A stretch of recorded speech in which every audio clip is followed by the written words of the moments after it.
Como calcular cargas de vento?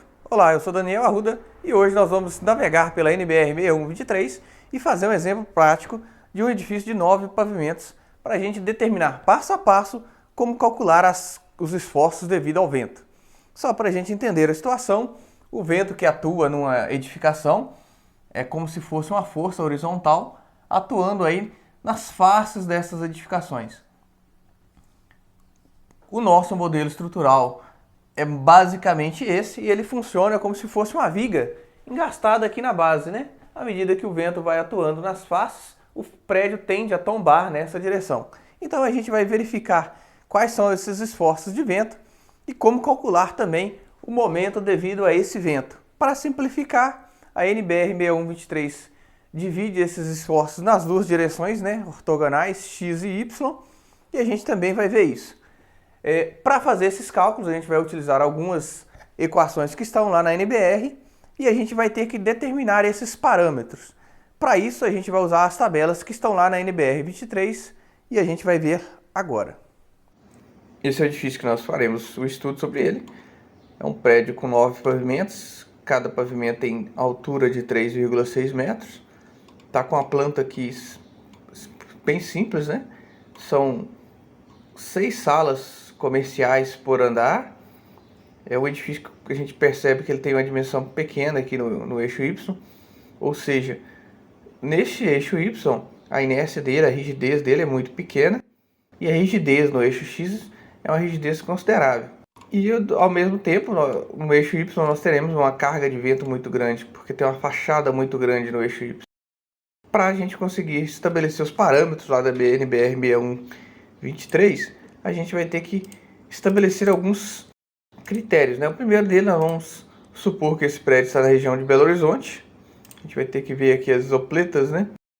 Poderia ter arrumado um nomezinho mais bonitinho para isopletas. Na região de Belo Horizonte, a gente tem aqui uma velocidade básica do vento aí, provavelmente 30 metros por segundo. Devido a esse gráfico, ele é um pouco vago aqui na região. Estabelecer também que lá nós estamos com um terreno plano, né? Ou seja, o nosso S1 é 1.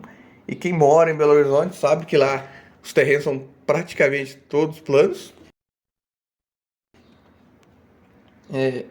Para S3, a gente tem edificação de ruína total, não é nosso caso. Edificações para hotéis e residências é o nosso caso, que é edificações para comércio e indústria com alto fator de ocupação. Ou seja, o nosso S3 também vai ser 1. E se eu pegar o S2, a gente vai ter aqui, ó, as categorias. Mar. Bom, Belo Horizonte não tem mar, né? Uai. Campos de aviações também não é o nosso caso. Casas de campos, muros subúrbios com altura média de 3 metros.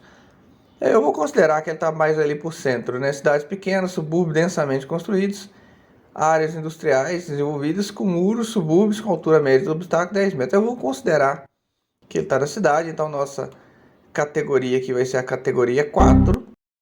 E a tabela 3.3, a definição da classe. Maior dimensão da superfície frontal menor ou igual a 20 metros, é o nosso caso. Então nós estamos na categoria 4, na classe A. Com isso, a gente vem aqui, ó, categoria 4, classe A. Opa, aqui, ó. Então, o Bzinho nosso é 0,86 e o Pzinho é 0,12. O FR, ele tem o mesmo valor, né, para todas as categorias. Ele só vai mudar em relação às classes. E no nosso caso aqui, o FR também é 1. E agora a gente vai transportar tudo isso aí para o quadro negro e fazer as contas. Então agora nós já podemos fazer as contas, nós já temos todos os parâmetros. E a primeira coisa que a gente vai calcular é o nosso S2. O S2 então vai ser o nosso Bzinho, que é 0,86.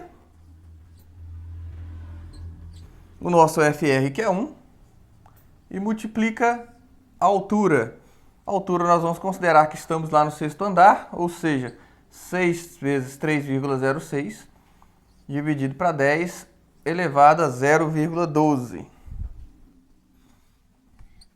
S2 então multiplicou, dividiu, elevou a 0,12 e multiplicou novamente. Fácil de fazer, qualquer um faz isso de cabeça, dá 0,925. Agora a gente já consegue calcular a velocidade característica. Vai ser 30 vezes 1, vezes o 0,925 que nós achamos,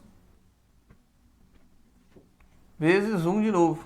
Se a gente fizer essa conta, 27,75 metros por segundo lá no nosso sexto andar. Se eu quiser calcular a pressão dinâmica do vento, também muito fácil. É 0,613 vezes